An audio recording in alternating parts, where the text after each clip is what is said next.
بەسامی نێودڵی داگیرکەران نێودڵی داگیرکەران ئەی هەواڵانی بەزەبری پەیکەری چەوسێنەران پەیکەری چەوسێنەران ئەی بەڵنگانی بەسامی نێودڵی داگیرکەران نێودڵی داگیرکەران ئەی هەواڵانی بەزەبری پەیکەری چەوسێنەران پەیکەری چەوسێنەران ئەی گزنگانی سەراسۆ و دەمکەلی ڕێگەی خەبات هەڵگرانی بیری تازەی شۆڕش و موش دەینەجات ئەی بەرەنگارانی دونیای پڕ لە ڕەنج و ژینی ڕاش دەی بخوێنن دەنگ هەڵێنن بەو چەکە بۆ ژینی گاش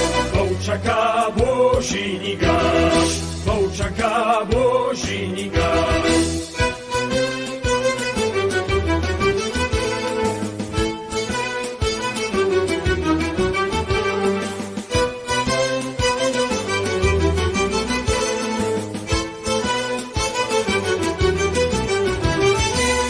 ڕەهێڵەی یاگرینتان سەر بە دوژمنکانەوی وا خوڕۆش و جۆشی چەکتان ڕۆی هەتا و پەرزەوی با لە ڕەوتی سووری مێژ و شۆرەت و ڕەنگاتەوە با لە چوار کوڕ نەیژیهانە بەرزیتان دەنگاتەوە بەرزیتان دەنگاتەوە بەرزیتان دەنگاتەوە ئەی بەڵنگانی بەسامی نێودڵی داگیرکەران نێودڵی داگیرکەران ئەی هەواڵانی بەزەبری پەیکەری چەوسێنەران پەیکەری چەوسێنەران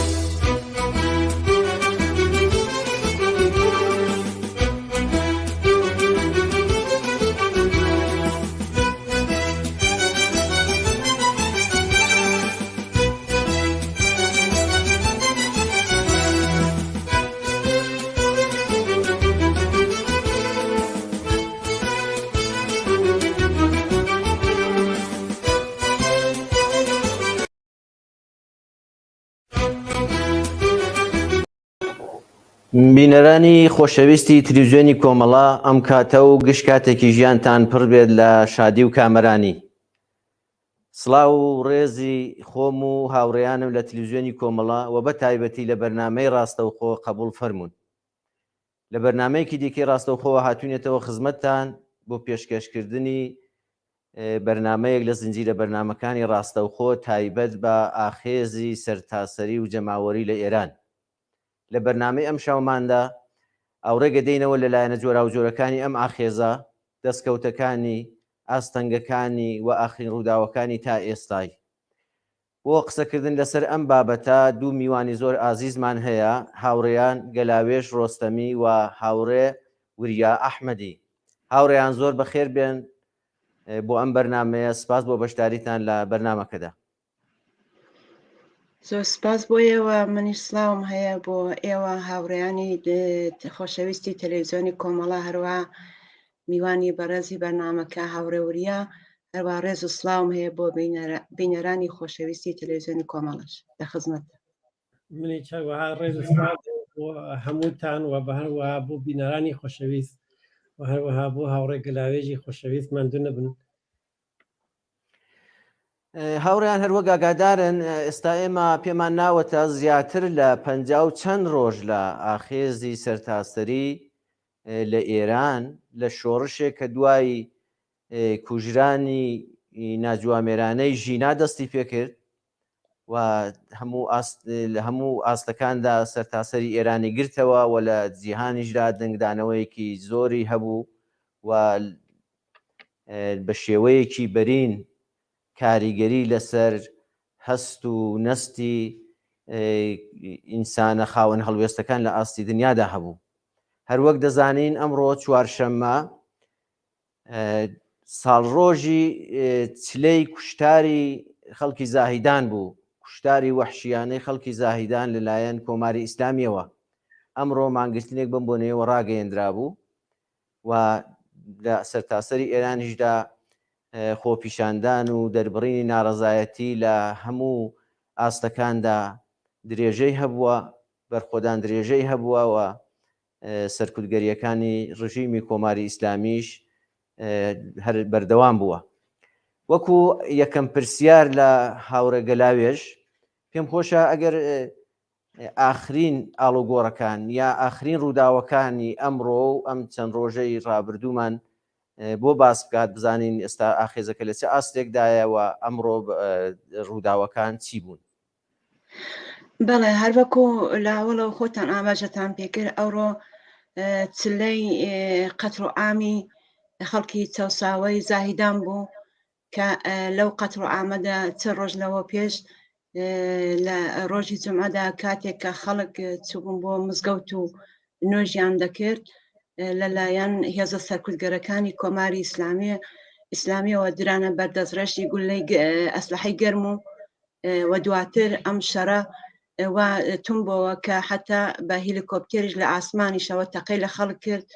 بە گوێرەی خەبەرەکان کە تا ئێستا باسییان کردووە، لەم ڕۆژە ڕەشەدا زیاتر لە 300 کەس لە خەڵکی بێتاوانی زاهیدان کوژران و بریندار بوون و بە سەدان بگرە هەزاران کەسیش دەستگیر کران و ڕاژۆزی زیندانەکانی کۆماری ئیسلامی کران. ئەمڕۆ بەم بۆنەوە کە زووتر لەلایەن ڕێبەرانی ئاخێز و جنبشی حەقوازانەی خەڵکی چەوساوی بەلوچستان چلەمین ڕۆژیان ڕێز لێگرت لە تەواو زاهیدان، نەتەنیا لە زاهیدان بەڵکو لە زۆربەی دانیشگاکان لە تەورێز و تارانەوە بگرێت تا شیراز و ئیسفەهان و خۆراسان و حتا من کە باساوم لە ئەخبارەکان کرد لە بەندەر ئەباز و لە زۆربەی هەرە زۆری شارەکانی کوردستانیش بۆ هاوسۆزی و هاوپشتی لە خەڵکی چەوساوی بەلوچستان ئەمڕۆ خەڵکی ئێران بەگشتی و بەتایبەت خەڵکی زاهیدان و خەڵکی کوردستان اعتصابیان کرد و زۆربەی بازارەکان لە کوردستان و لە زاهیدان و لە زۆرێک لە شارەکان بەسران. زۆربەی دانیشتۆکان لە دانیشگاکان دەستیان کرد بە اعتصاب و بە ئێتراز و هەروەها وەکو سومبلی یەکێک لە قوربانیانی ئەم قەتل و ئامەی زاهیدان کە خودانوور بوون، جوانێکی کە پۆرشور و سەرزیندە بوو کە بە برینداری لە تیری بەرکان بەسپۆ و دیوانشیان داوای ئاوی کرد و دیوانەکان ئەو لە دوودەستی دانابوو بۆ کە بلاخەرە ئەزابی بدەن و زەجری پێ بدەن. دوایی لە بیمارستان بەهۆیەوە کە خۆیان تێنەگەیان ئەوەی گیانی بەخت کرد. لە ڕاستیدا ئەو قەتل و ئامەی خەڵکی زاهیدان ئەمە یعنی ئەو پەڕی درەندەخویی و ئەو پەڕی جنایەتکاربوونی کۆماری ئیسلامی دەرهەق بە میلەتانی خەڵکی چەوساوەی ئێران خۆی نیشاندا کە لە زەوی و لە ئاسمانەوە بێت تاوان داینە بەردەستڕێژ. و ئەمڕۆ هەروەکو ئاماژەم پێکرد لە تەواو شارەکانی ئێران لە دانیشگاکان و لە کوردستان بە هاوپشتی و هاوخەمی لەگەڵ خەڵکی زاهیدان ئەمڕۆ هەم تاسوونیان کرد. ئێستاش کە ئێستا ئێمە قسە دەکەین لە زۆربەی شارەکان خەڵک ڕژاونەتە خیابان لە شارەکانی کوردستان و شارەکانی تری ئێرانیش بۆ هاوپشتی و هاوخەمی و حمایەت لە خەڵکی چەوساوەی زاهیدان. ئەمە گەرچی ئێستا ئینترنێت زەعیفە و شاید زۆرێک لەو سەحنانەی کە خەڵک تێیدا بەشدار بوونە و حەماسای خوڵقاندە و نەگەیشتوتە دەست تۆڕە کۆمەڵایەتیەکان بەدەستیامەش نەگەیشتووە، بەڵام هەتا ئەوەندێک کە بەدەستشمان گەیشتووە ئەوە نیشان دەدە کە ئەم شۆڕشەی ئێستا لە تەواو ئێران و لە سیستان و بەلوچستان و تا کوردستان و تا تاران و تەورێز و تا جنوبی ئێران ئەم شۆڕشە یعنی ڕاوەستانی نییە. ئەم شۆڕشە شۆڕشێکە بەرەو ئاڵوگۆڕێکی بنەڕەتی دەڕوە. ئەم شۆڕشە ڕوخانی کۆماری ئیسلامی کردوتە ئامانج و هەر بەم بۆنەشەوە هاوسۆزی و هاوپشتی و هاوخەباتی و حمایەتی تەواو تین و تۆژەکانی ئێران و هەروەها میلەتەکانی چەساوی ئێرانیشی نەتەنیا لە ئێران باکو لە دەرەوەی وڵاتیش لە خاوەرمیانە و لە جیهانیش پشتیوانی هاوسۆزی خەڵکانی دڵسۆزی بەرە خۆی ڕاکێشاوە. ئەمە هەمووی ئەوە بە ئێمە دەڵێکە ئەم شۆڕشە شۆڕشێکە تا ئێستا سەرکەوتوانە بووە، دواتر زیاتر دەتوانین باسکەین لە دەستکەوتەکانی و لە ئەو کەلەبەرانەی کە لەسەر ڕێگامانن. بەگشتیەوە خەبەرەکانی ئەمڕۆ نیشانی ئەوە دەدا دووبارە وەرەی خەڵک لەسەرەوەیە، خەڵک ئامادەیە، خەڵکی تر ناکشێتەوە، خەڵک بە هەر چەشنێک بۆی بکرێ بەر ئەلەی کۆماری ئیسلامی ئێترازات و ناڕەزایەتی خۆی دەردەبرە و شعاری سەرنگونی کۆماری ئیسلامی دەدا. زۆربەی شعارەکانیش شعاری ژن ژیان ئازادی ئازادی ئازادی، شعاری مەرگ بۆ خامنەی بڕوخێ کۆماری ئیسلامی، ئەمانە وێردی زمانی هەموو محتەرزین لە ئێران و لە کوردستان بوون. لە ئەمەش هەمومان پێدەڵێ کە خەڵکی ئێران زۆر وشیارە و زۆر متحدە و هەر ئەوەش کۆماری ئیسلامی بە چەکدایەنە. بەڵێ زۆر سپاس هاوڕێ گەلاوێژ. هەر وەک دەزانین یەکێک لە تایبەتمەندیەکانی ئەم شۆڕشەی ئێستا ئەوەیە کە شۆڕشێکی یەکدەستە، ناوچەیی نییە، هەموو سنوورە نەتەوەیی و ئیتنیکیەکانی تێپەڕاندووەوە بە شێوەیەکی یەکدەست زاهیر بووە. بەڵام سەرکوتێکی کە ڕژیم دەستی داوەتێ، دوژمن دەستی داوەتێ لە ناوچەکاندا جیاوازە. بۆ نمونە هەر ئەو کوشتارانەی کە لە سیستان و بەلوچستان کردوێتی و لە کوردستان کردوێتی جیاوازە لەگەڵ ئەو شێوە تند و تیژەی کە لە ئاستەکانی لە شوێنەکانی دیکەی ئێران کردوێتی. هاوڕێوریا، ئێمە دەزانین هەم ناوچەی سیستان و بەلوچستان هەم ناوچەی کوردستان بە شێوەیەکی ئانقەست و سیستماتیک لە هەموو بوارێکەوە، چ لە بواری ئابوووریەوە، چ لە بواری سیاسی و فەرهەنگی و کۆمەڵایەتیەوە دواکەوتو ڕاگیراوە. ئەگەر ئەم خەڵکە بەردەوام داخوازیان بووە، داوای حەقی ڕەوای خۆیان کردووە، ئێستا ئەگەر لەم ئاخێزەدا خەڵکی ئێران بە گشتی و یەکدەست دان بە مافەکانی ئەوانیشدا دەنێن و پیان وایە داخوازیەکانیان تا ئێستا بەرهەق بووەوە، بە تایبەتیش شۆڕشێکی یا بڵێن بزوتنەوەیەکی شۆڕش جێرانە کە لە کوردستاندا لە ئارادایە. بەڵام ئەم ڕژیم چۆنە کە بەم شێوەیە لە خۆی ڕادەبینێ یا جورئەت بە خۆی دەدا کە لە ناوچەیەکی وەکو سیستان و بەلوچستان لە دوو نۆبەتدا بەم شێوەیە، ینی بە شێوەیەکی وەحشیانە کوشتار لە خەڵک بکات، هەم لە شاری زاهیدان و هەم لە شاری خاش. هۆکارەکەی چییە بە نظری جەنابتان؟ من پێشتر با دووسێ کەلیمە لەسەر ئەو شتێکە هاوڕێ گەلاوێژ وتی حەزەکەم ئیزافێ بکەم. ئەویش هەر لێرە هەر لە ئالمان و لە زۆری لە وڵاتانی تر هەر ئەمشەو و هەر حتا لەم بڕی لە شارەکان لە حەداقەرسی چوار شار ئالمان هەر ئێستا کە ئێمە قساکەین ئاعتراز هەیە بەواقع خەڵکانێکی زۆر لە وڵاتانێکی زۆر لە شارهای مختلف هاوکات چوونە سەر جادەکان و ئاعترازاتە لە دەرەوە ئێرانی شەر بۆ جۆرە بۆ شێوە ئیدامەی هەیە. لەسەر شێوەی سەرکوت جمهوری ئیسلامی یاخۆ بۆچی جمهوری ئیسلامی ئەوە ئالەو شرایەتا کە ئیسە تێکەوتووە بە سەرکوت قانعە، من پێم وانە خۆی ئیتر جمهوری ئیسلامی ئەوە حەق انتخابی ببێت، یعنی لە چەند گزینەی ببێت، لەنا ئەو چەند گزینە مەسەڵ کوشت و کوشتار دیاری بکات بۆ ئەوەی کە پێی وابێ بە نەفعە. جمهوری ئیسلامی تەرحە سیاسیەکانی شکستی خواردووە، یعنی ئەم جنبشە چوێتە شوێنێک کە جمهوری ئیسلامی ڕێگای تر نابینێتەوە بۆ ئەوەی کە ئەم جنبشە سەرکوب بکات جگە لە کوشت و کوشتار. ئەوەی کە لەکوێ یا لە بەلوچستان و یا لە خۆ لە کوردستان بە خۆی ئیجازە ئەدا زۆرتر بکوژێت، خۆی خۆ دیارە کوردستان خۆمان زۆر باشە زانین، لازم بە تۆزیح ناکات کە 43 ساڵە و کوشتارە هەیە و خەڵکیش ئەڵبەتە لە مقابڵیەوە مبارزەیان کردووە.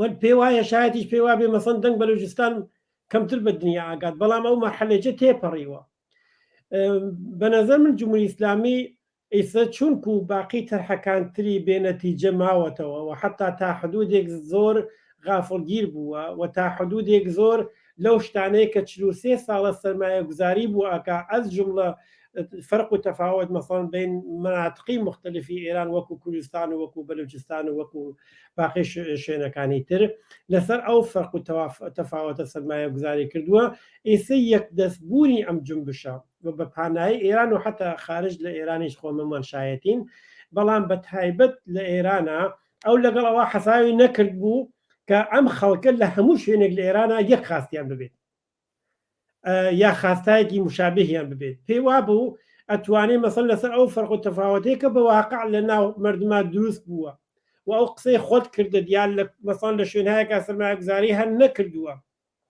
و تەلاشی کردووە ئەو کۆمەلگا حداقل لە نەزەر اقتصادی و پێشرەفتی تکنیکی ئەوانە و دواکەوتوو ڕابگرێت لەسەر ئەوانە ماڵی کردوێتەوە بەڵام ئەوە وەختی مەسەلەی سیاست ببێ بە یا عمر و مان و نەمان جمهوری ئیسلامی ببێ مەسەلەی ڕۆژ ئەوانەی تر زۆر زوو ئەکەوێتە لاوە ئەم جنبشە جنبشێکە بۆ ژیانی باشتر بۆ ژیانێکی مرەفەه بۆ ژیانێکی ئەمن بۆ ژیانێکی بەحاڵ بێکەوبوونێکی ئینسانی و بۆ ژیانێکی ئینسانی لە ئەسڵا جا ئەگەر وا بێت خۆ هەموو لە هەموو ملیەتەکان زۆربەی زۆری ئینسانەکان ئەچەوسێنەوە و کەسێکە بچەوسێتەوە خۆ معلومە زت چەوسانەوەیە و یا حەزەکە حداقل حەزەکە چەوسانەوەکە بەسەریەوە نەمێنێت وەختی ئەم شعارە ئەم جنبشە بەرەو ئەوە ئەڕوات کە هیچ نوع چەوسانەوەیەک نەمێنێت و بەتابەت لەسەر مەسەلەی ژنان چون مەسەلەی ژنان ئێمە وەکو خەتێکی سوور لە ناو هەمووی ئەم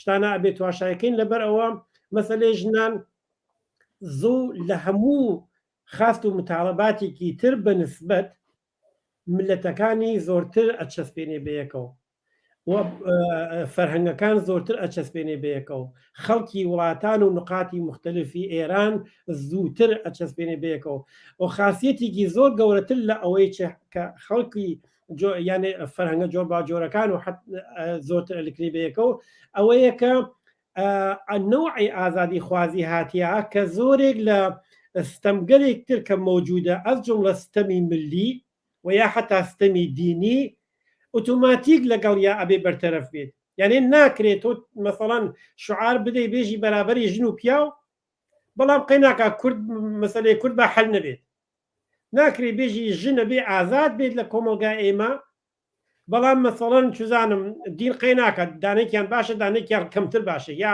دانێکیان خازە دانێکیان خراوە ئەوانە لەگەڵ خۆیان ئەهێنێت بۆ ئەوەی کە بەرەو حەلبوونی بڕوات بەرەو حەلبوونێکی چوونی ئەوێتە بەبعیسەوەی کە ئەو خەڵکەی کە جمهوری ئیسلامی تا ئیسە ماڵی کردبووە لەسەر فەرق و تەفاوتەکانیان ببێ ئیتفاقەن بڕژی بەسەر خۆیان لەبەرەوە ئەو خەڵکە هەمویان ئەحساسەکەن ئەبێ نەجاتیان بێ بەدەستەوە مۆزوعەوە جا بۆیە زۆر بە نەزەر من انتخابی عجایب و غرایبی نییە ئەم زۆر ئازمایی کە ئەم زۆر ئازماییە ئیسە جمهوری ئیسلامی لە نەزەر خۆیەوە بە کوشتارێکی زۆرتر خەڵکەکە ڕام ئەکات یا باحاڵیان نیش سەررجەکەی خۆیانەوە ولی لە نەزەرم نەوە خەڵک ئەو مەرحەلیانە تێپەڕ کردووە یعنی ئێستا وەحشەت زیندان شکنجە ئیعدام ئیتر نابێ بە باعیسەوەی کە خەڵک بترسن و لە ماڵەکانیانەوە دانیشن حتا تا ئەم چ و ئەمەسن 54 ڕۆژە خۆمان شایەتی بووین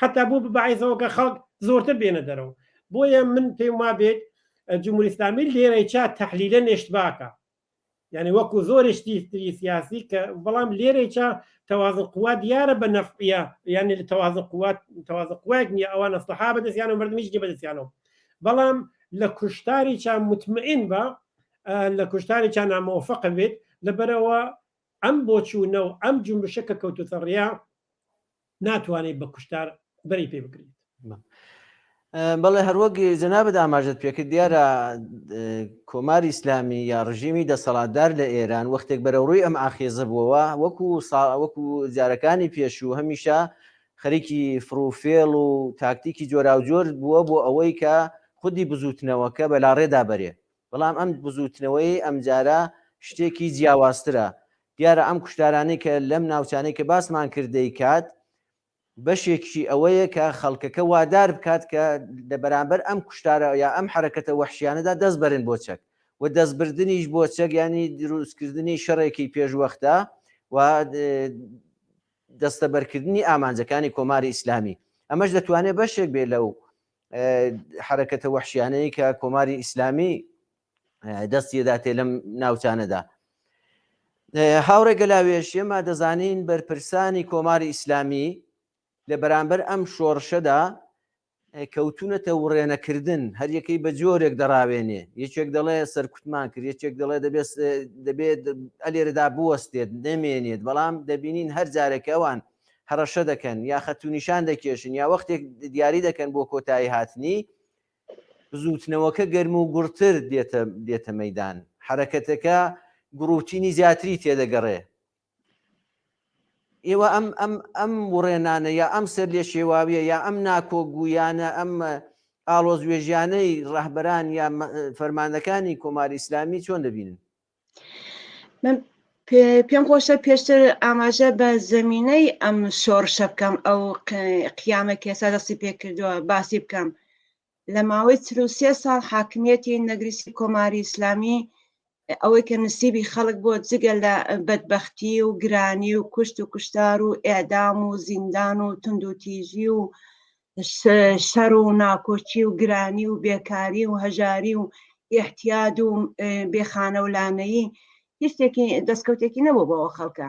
و بە تایبەتی هەڵاواردنی جنسیەتی، ستەم لە ژنان، بێعەداڵەتی، ستەمکردن زوڵمکردن لە خەڵکانی چەوساوە لە میلەتەکانی ژێردەست، هەمووی ئەوانە ئەم بە ماوەی 33 ساڵ ینی ڕق و کینە و نیفرەتێکی زۆری لە نێو خەڵکدا کۆ کردوێتەوە. بە تایبەت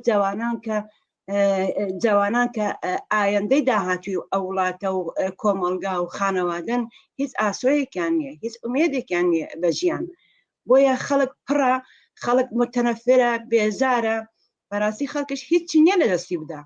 بۆیە خەڵک زۆر ینی لێبراوانە نەترس هاتوونەتە مەیدان، ئەو ڕێگایە کە هەڵیان بژاردە و دەستیان پێکردۆ گەڕانەوەشی نییە و هەر ئەوە کۆماری ئیسلامی ئێستا لەوە ئاگا بۆتەوە.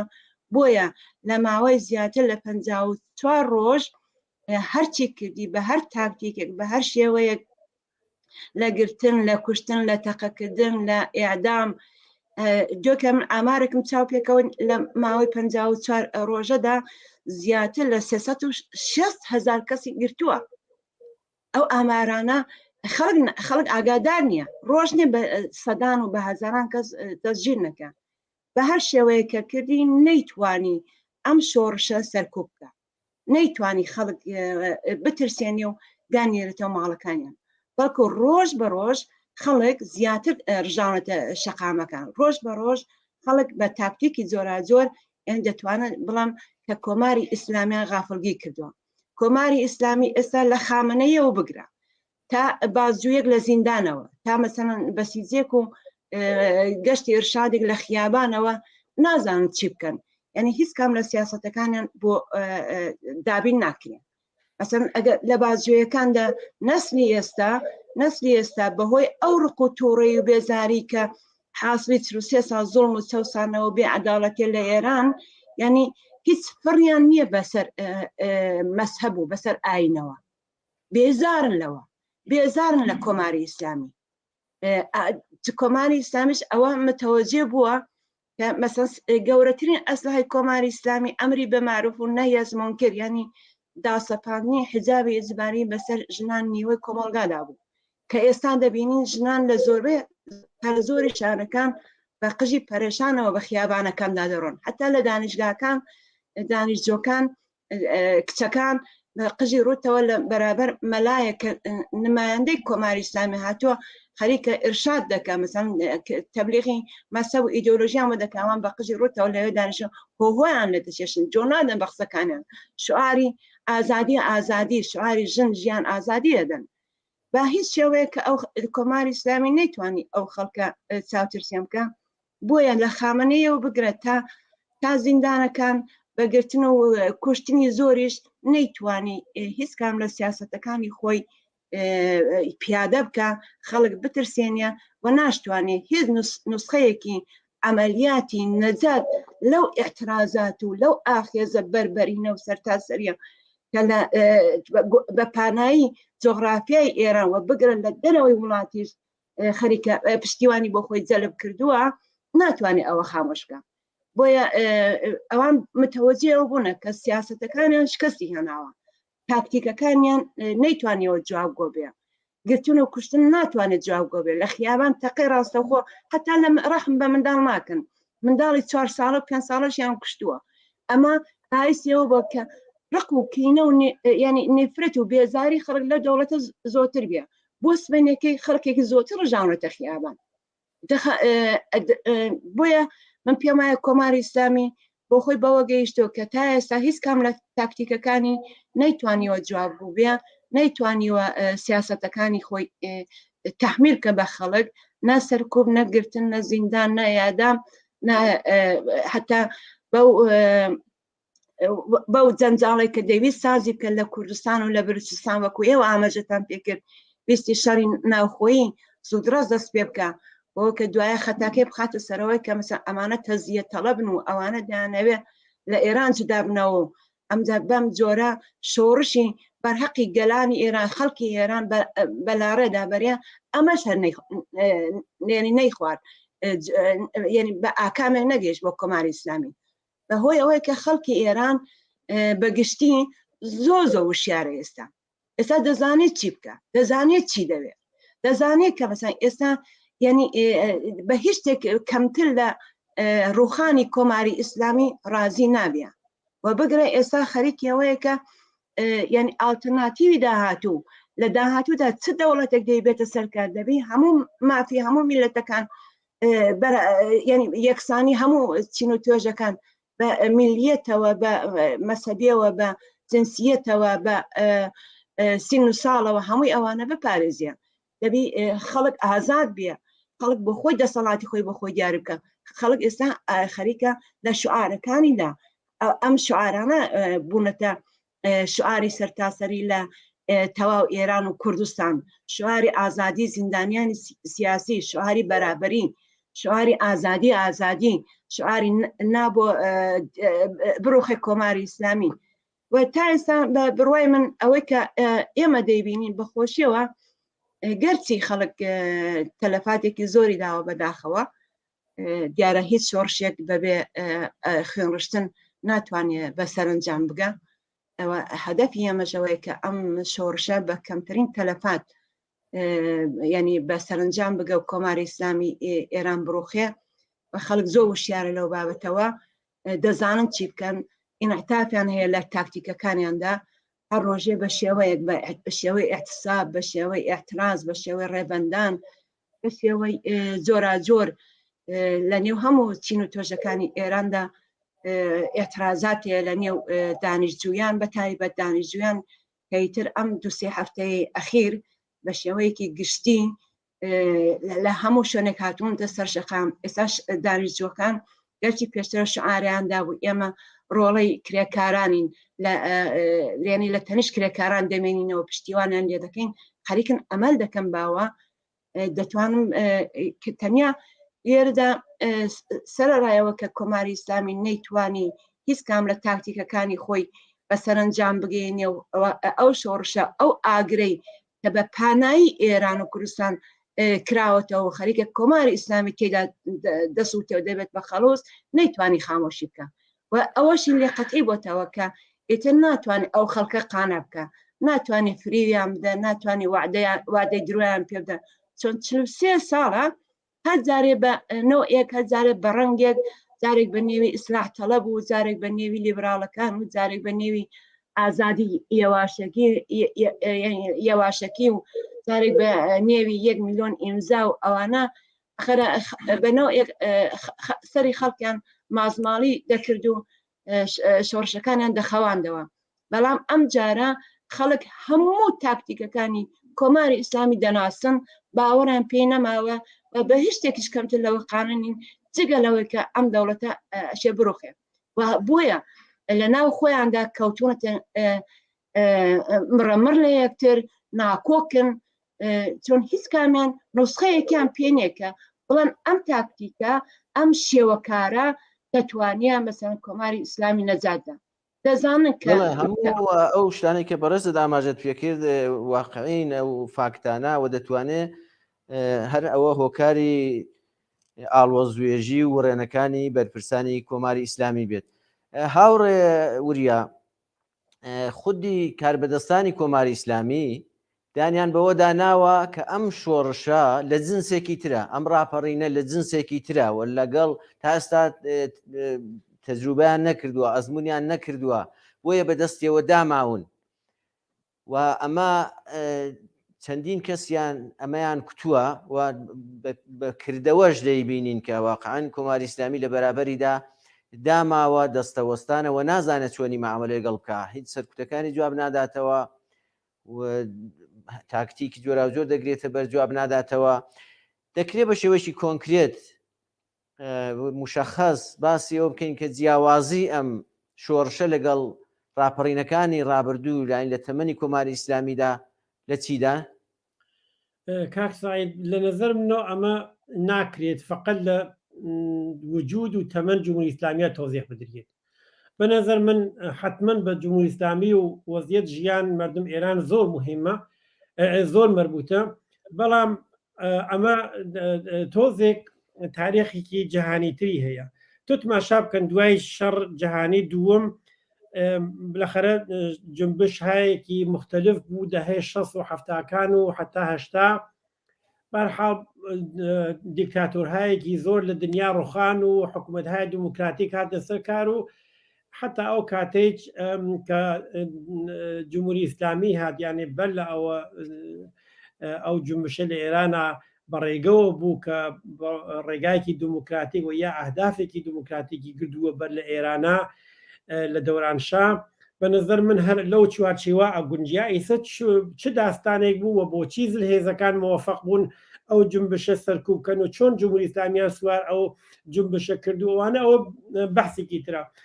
بەڵام تۆ تماشا بکە لە دەهەی 90ەوە بەرەو ئەملا بە دوای ڕوخاندنی بلوک شەرقا ئەحساسەکەی دنیا هەر ڕەشەی هیچ جنبشێکی ئازادی خوازی لە دنیا نەماوە.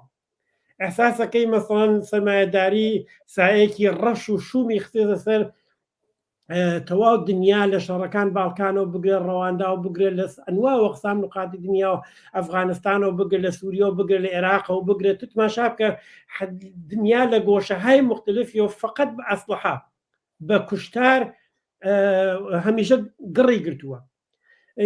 تو ئەحساسەکەی مەسەڵەن لێ باشە ئەم جنبشە ئینسانیە ئەو زەرفیەتە ئینسانیە چی لێ هاتیە هەڵێ کوێی وە دنیایەکی بەرابەر احتیاجە. من وازانم جمهوری ئیسلامی لەو وەزعیەتە جەهانی ئیسفادەی کرد بە 43 ساڵ عمر خۆی بۆ جۆرە درێژە پێدا و بە سەرکوبێکی وحشەتناک لە ئێرانە ئەم جنبشە لە ئێرانە کەوتوتە سەر ڕێ. بە نەزەر من ئەو لەو جنبشانەیە کە لە دنیای ئیمڕوا دووبارە ئینسان ئیمڕۆ احتیاجی پێە. بە نەزەر من اتفاقی نییە کە ئاوندە سەریع لە تەواو جەهانە مۆرد پشتیبانی قرارەگرێت. ئەم جنبشە خەریکە چرایەکی تازە، نورێکی تازە، خەریکە هیوایەکی تازە، ئارەزووهایەکی تازەی حات ئارەزووهای دیرینی ئینسانی، بەڵام بە پەرچەمهایەکی تازە و خەریکە بەرزەکاتەوە. بۆ فەرق و جیاوازی ئەم جنبشە هەلێک ئەوە کە تۆ لە هەر نقطەی لەسەر ئەم عەرزە لە ئینسانەکان بپرسی بێژی بەرابەری ژن و پیاوە پێچۆنە نەزەری هەیە لەسەری بەخۆی مربوطە زانێ، بەخۆی مربوطە زانێ کە ملیەتەکان بۆ چێشێ تاستن بن، بەخۆی مربوطە زانێ ئەبێ بۆچی دین ئیمڕۆ ئاونە ژیان ئینسان ڕەش بکاتەوە، بەخۆی مربوطە زانێ بۆچی لە نقاتی مختلفی دنیا و ئەس جملە بە تایبەت ئێران ئابۆ جۆرە ژن نیوەی ئینسانیش حتا حساب ناکرێت. ئەمە لە چه دنیایەکە کە لە عەرەبستانە ئیمڕۆ خەریک بێ لەسەر ئیجازەی ماشینڕانی قسە بکەیت. ئەمە چه دنیایەکە کە تۆ لە ئێرانە لەسەر دووچەرخە سواری قسە بکەیت، ئایا ژن ئیجازە هەیە دووچەرخە سواری بکە یانە.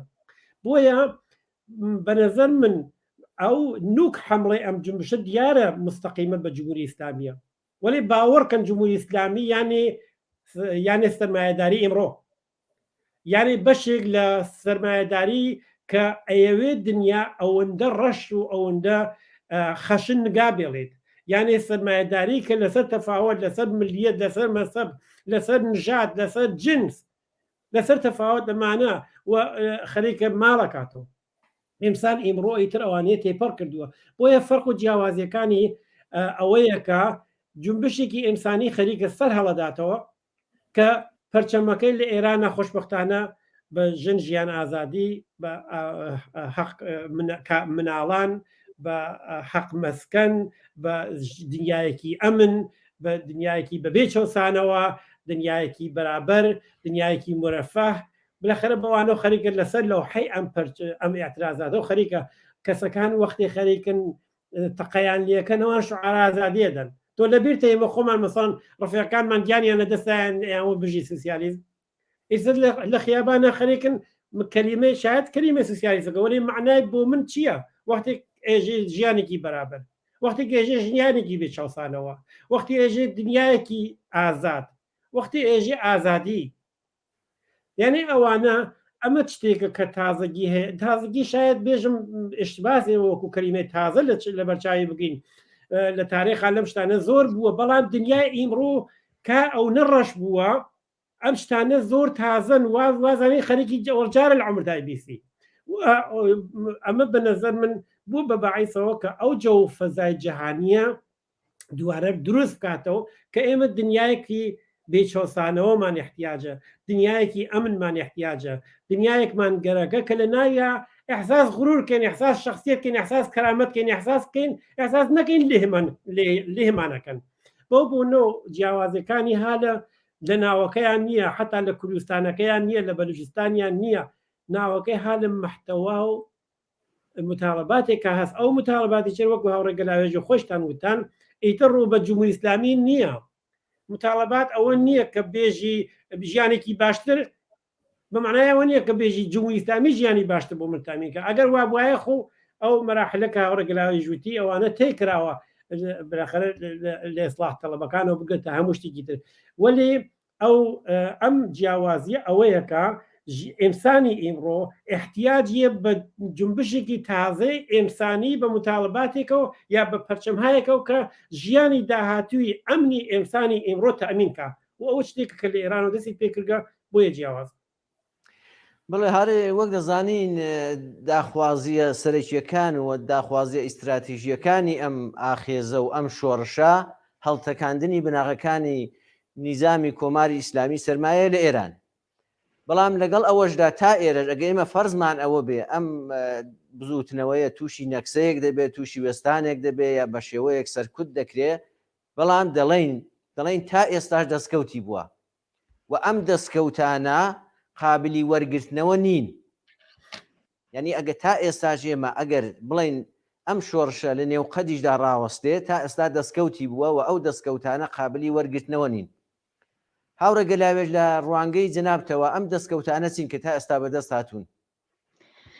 بەڵێ لە ئیدامەی قسەکانی ئێوە و هاوڕێوریاوە بەڕاستی ئەم شۆڕشە پەیامێکی گەورەی پێەیە، پەیامێک کە یعنی دەتوانێت هەموو بەشەریەت دەگرێتەوە لە تەواو دنیادا، ئەوەی کە بە دژی نیزامی سەرمایەداری و مالیکەتی خصوصی و چەسانەوە و هەڵاوارنی جنسیەتی و ستەم لە ژنان و ستەم لە میلەتەکانە ئەو پەیامانەی پێەیە هەموو خەڵکانی دنیا خۆی دەبینێتەوە لەو شعاری ژن ژیان ئازادی بڕۆخێ نیزامی سەرمایەداری کۆماری ئیسلامی ژیانێکی بەبێت چەسانەوە ئازادی و بەرابەری هەموو بەشارێک لە بەشکلی بەشرێت خۆی لە شعارانەدا دەبینێتەوە.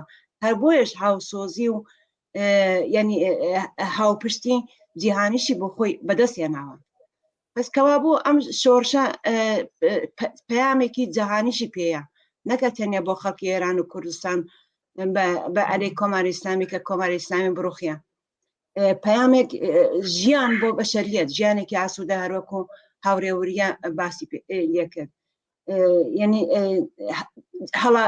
یعنی لابرنی هەڵاوارنی میلەتەکان ستەمی نەتەوایەتی نەمێنیە، ستەمی جنسیەتی نەمێنیە، هەموو کەسێک ئازاد بێ، ستەمی حتا ئاینیش نەمێنێ لە نێو کۆمەلگادا.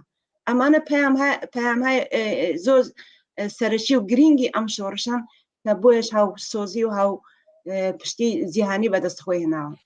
ئەم شۆڕشە تاکو ئێستا گەلێک دەستکەوتی بۆ خۆی تۆمار کردووە، وەکەوەی کە کەسێک کە تا فێری سەواد بوو تۆ ئەگە بیشی کوژی ناتوانانی وای لێ بکەیت کە تازەی سەوادەکەی لێ بچێتەوە.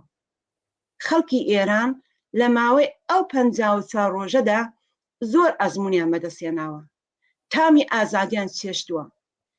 ئەوەنی ئێستا دەبینی کە ژنانی ئێران وەکو نیوەی کۆمەلگان 33 ساڵە بە ئەناوینی مختلف سەرکوت کراون، تەجاوزیان پێکرا، زیندانی کران، ئیعدام کران، هەموو جۆرە تند و تیژی بەرەڕووی هەموو جۆرە تند و تیژی و بێعەداڵەتی و مافپێشێرکردنێک بوون، حتا حەقی ئینتخابی ژیان و شغل و هەزانەتی منداڵ و هیچێکیان نەبووە.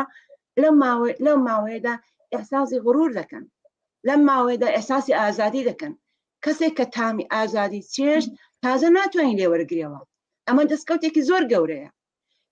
ئەمجا دەزانێت خەڵکی ئێران دەزانێت کە دنیایەک بەبێ وجودی کۆماری ئیسلامی یانێکی ئاسوودەیە، دنیایەکی خۆشە، دنیایەکە کە ئینسان بە قەولی هاوڕێ وریاوتی کەرامەتی هەیە، شخصیەتی هەیە، دەوێریە بۆ خۆی ژیانی خۆی دیاری بکە، بۆ خۆی هەڵدەبژێرێت چ لیباسێک دەبەرکە، بۆ خۆی هەڵدەبژێرێت کە چ کارێ بکە، چ شغڵێک ئینتخاب بکە، و چارەنووسی خۆی دەگەڵ هاو چارەنووسانی خۆی گرێدرا و لەوێ دەیبینێتەوە. بۆیە ئێستا هەر کامێک لەو کەسانی کە لە ئێرانەوە لە شەست شەقامەکان پەیامیان نادوێت، چ ژن، چ پیا و چ جەوان، ئەویان نیشانداوە کە ئێمە چارەنووسمان یەکێکە، ئێمە دانە دانە ئەکوژرین، بەڵام ئەگە دەڵێن نەترسێن هەمومان بەیەکەوەین، ئەمە ئیتر نیشانەی قودرەت و باوەڕ بەخۆی خەڵکە، نیشانی ئەوەی کە خەڵک ترسی ڕژاوە لە کۆماری ئیسلامی.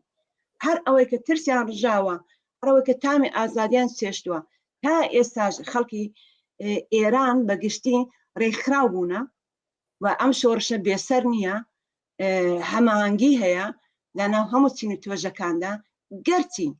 گەرچی بەداخەوە ئێستا بەو جۆرەی کە دەبێ و چاوەڕوان دەکرێت کە جنبشی کرێکاری بەتایبەت کرێکارانی سەنعەتی و کرێکارانی نەفت و پێترۆشیمی بەو جۆرەی کە دەبێت بە تەواوەتی نهاتوونەتە مەیدان هاوپشتی ئەو شۆڕشە نەبوونە، ئێستا شێرەی نەفتەکانیان نەبەستە بۆ کە پشتی کۆماری ئیسلامی پێ بشکێنن.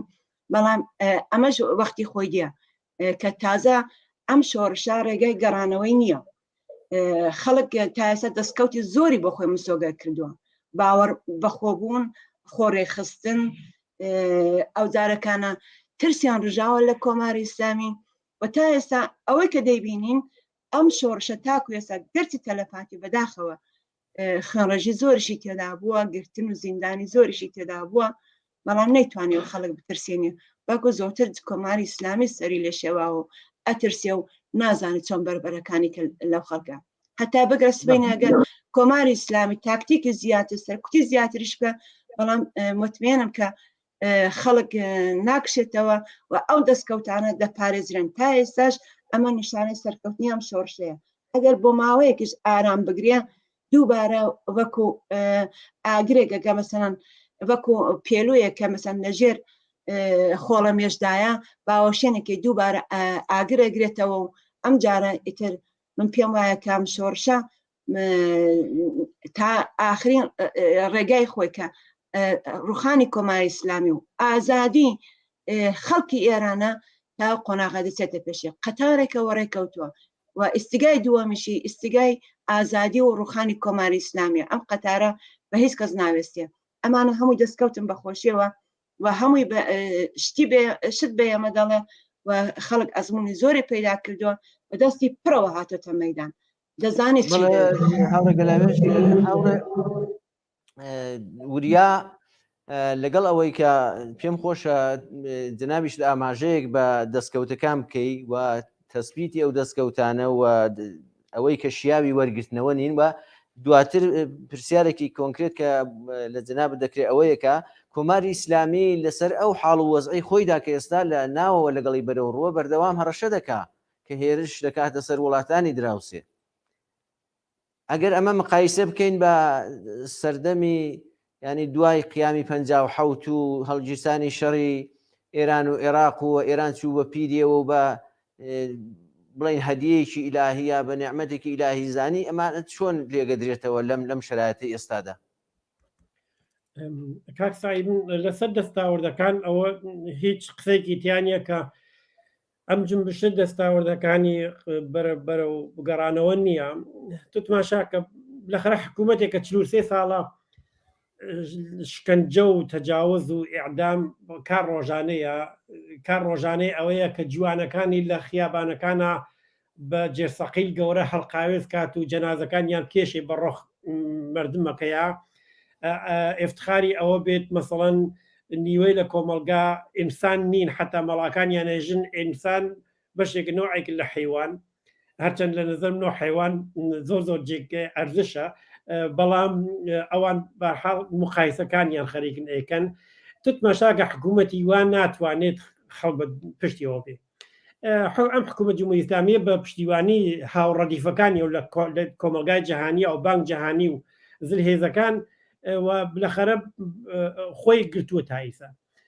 لە حقیقەتە ئەم 53 ڕۆژە یا 54 ڕۆژە خۆی تواشاکەین هەرم 54 چەند ڕۆژێجە خۆی ئۆفتوخیزی بوو. هەمومان نەزانین کە ئەم جنبشە ئەوەیش نییە کە بەیانی دوو بەیانی ئەم حکوومەتە لابوات. ئەمە پرۆسەیەکی احتیاج، ئەم پرۆسە بە دڵبەخای ئێمە نییە، یا حتا ئەو قسەی کە خۆت کردت مەسەن شەڕی زود ڕست وانە کە زۆرێک تۆ وەختی قساکە ئێژێ و شەڕە زود ڕەسە پێی وایە تۆ سازشکاری، پێی وایە ئێژێت جارێ زگۆ مەدە لە جمهوری ئیسلامی با بمێنێ نەکاکە یانوان نییە. شەڕ زود ڕست یانێ ئەوە کە تۆ ناتوانیت تەوازن قواکە هێشتا ئەوە نییە کە تۆ بیکەیت. بنابراین کاری مەبکە بە زەرەرە تەواو بێت، کاری بکەوا بە سەرفت تەواو بێت.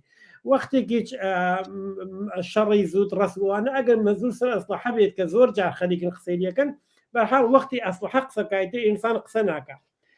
بۆیە مادام تۆ قدرتت ئەو نەنیە کە جمهوری ئیسلامی بە ئەسلحە لابووی خۆ بەشی بە شێوەیە کە خەریکی ئەتوانی بیکەی لای بووی. شێوەکە چییە؟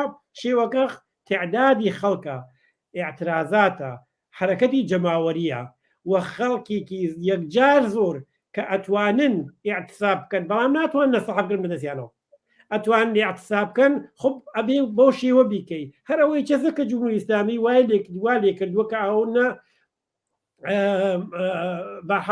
هەوڵ بووە و پێی وایە واقعاً تاحێکی نییە لە مقابل ئەم خەڵکەوە. جا بۆیە دوو چەند جومڵەتری هەیە کە لە مۆرد خودی جمهوری ئیسلامیە زۆر صدقەکە. ئەم جمهوری ئیسلامی جاران جەناحای مختلفی بوو، پەڕووباڵی بوو، تەرحای مختلفی بوو، هەم بۆ سەرکوب هەم بۆ خڵەتاندن بۆ زۆری بوو. ئەمانە یەواش هەمووی ئەمانە چوەتە داوە. یعنی ئەم جنبشە ئەوە نیە لەم 53 ڕۆژە تەنیا کاری کرد بێت، دەمێکە خەریکە کارەکە ئەو جەناحانەی جمهوری ئیسلامی یەواش داوەتە کنارەوە. هەستەیەکی ماوە ئەم جمهوری ئیسلامیە، هەستەیەکی ماوە، هەستەی ئەسلیەکەیە کە ڕئیسی بەحاڵ خۆی وەکو قازی جنایەتکار بوو ئیسە ڕئیس حاکمیەتەکەی نازانم بەڕاستی ئەگەر عمری تاوانە بمێنێ چ کەسانێتریانە حتا بینە سەر جێگای ڕئیسی. خارج لەوە مەسەڵەن ئەم حکوومەتە بە نوعێک حکوومەتێکی یەکبار مەسرفە. تو تماشاکە ڕاهبەرەکانیان هەر ئیسای شەرەوان نەکە مەسەڵەن لە ئەو عانەی دوای ئینقلابە هین بوون ئەسڵ کارەکانیان تۆ نەسڵ تازەی کە بتوانێت حکوومەت ئێدارەکان لە ناویانە ناوینیت، بتوانێت سیاسەتکەوە حکوومەت ئێدارەکە. بەنابەرین زۆر نیشانەدا کە ئەم ڕژیمە ئیتر ئەوە نییە. هەر بۆیە لەسەر پرسیارەکەی شاید بەمە زۆر مربوطە ئایا ڕژیم جمهوری ئیسلامی ڕۆ وەکو دەوران 57 و 58 و 59 کە شەڕ مەسەڵەن بە شەڕ 8 ساڵە و 9 ساڵە ئەوانە بکە، ئەو دەورانە تەواو بوو. جمهوری ئیسلامی گەرەکی شەڕ منتەقە بکە ئەوە حتا لە تەریق شەڕە واقعاً پێی وایە لەو تەریقەوە توانێ ئەم جنبشە ضعیف بکە. بەنظر من لەو تەریقە و ناتوانێت جنبشە ضعیف بکە. بەنظر من ئەوەی چ نیروی نییە ئەو شەڕە بفرۆشێت.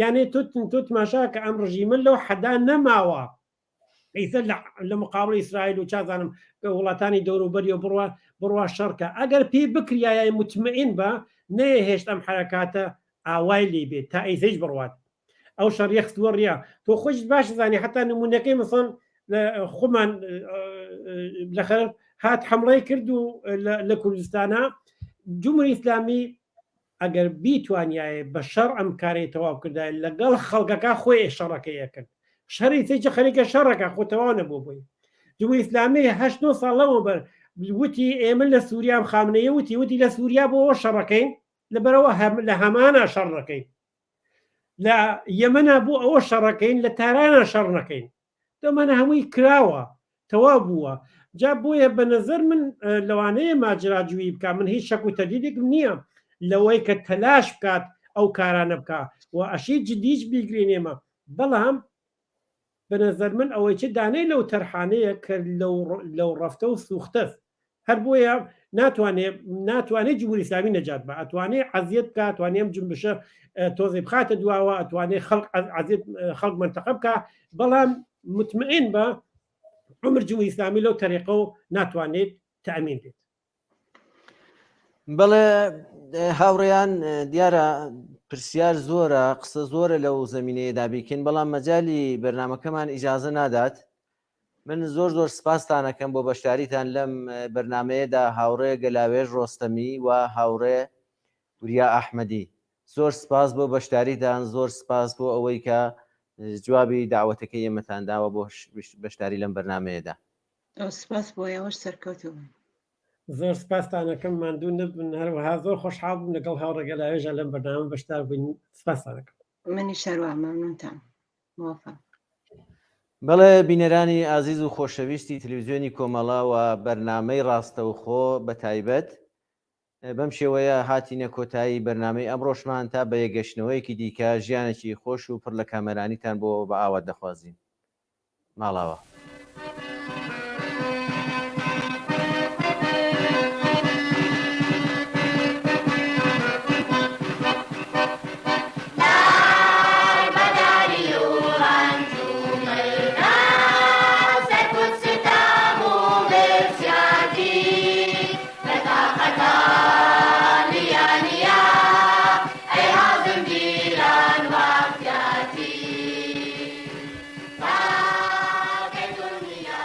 آوارگی، رنج و درد، سرکوب و ستم و گرسنگی دیگر از تحمل فراتر است. آی هم زنجیران، روز ما فرا رسیده است تا کی دنیای وارونه بر پای نیستد. هنگام رهایی فرا رسیده، جهان باید زیر و زبر گردد. جهان از آن سازندگان آن است. می گسلد زنجیرهای بردگان به رهبری حزب کارگران به سوی آزادی، برابری، حکومت کارگری.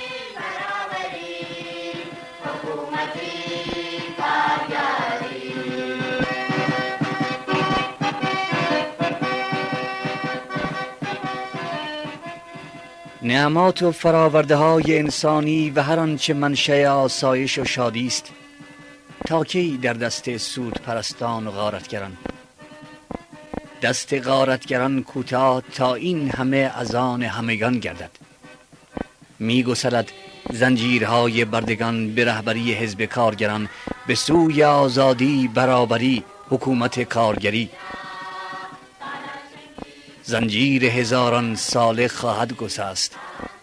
آن روز جشن پردوام کارگران است، روزی که استثمار شدگان رهبری جهان را در دست گیرند. آفتاب جاودانه خواهد درخشید.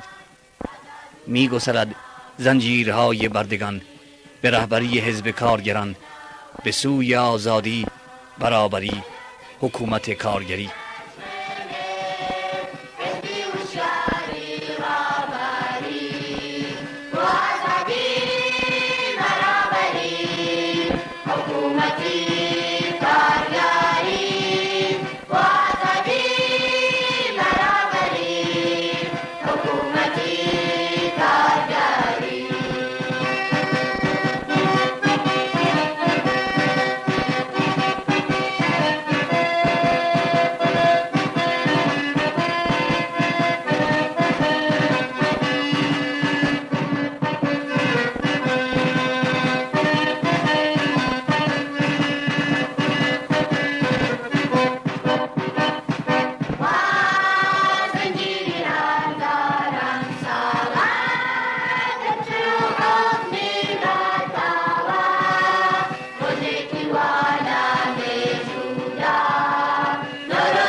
آخرش خوب بخور بسیجیه جیر خور آخرش خوب بخور.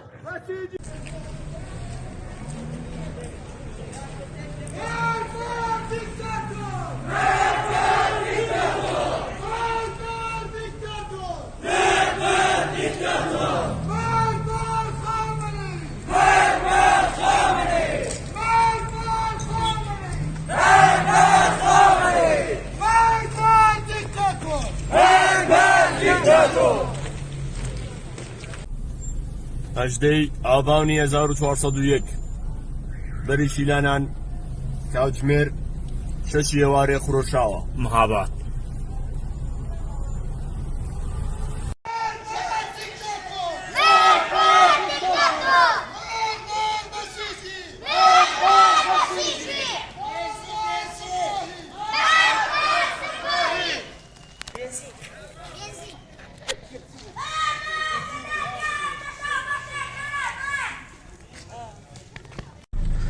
مەهاباد 18 ئابان گەڕەکی پشتە بژین شێرە کوڕەکان.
انقلاب 18 آبان 1401.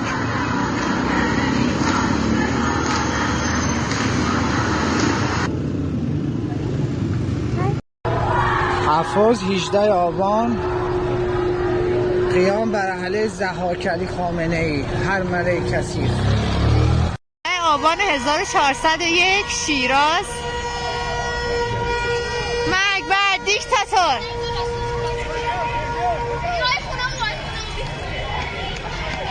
تابلو میاد تابلو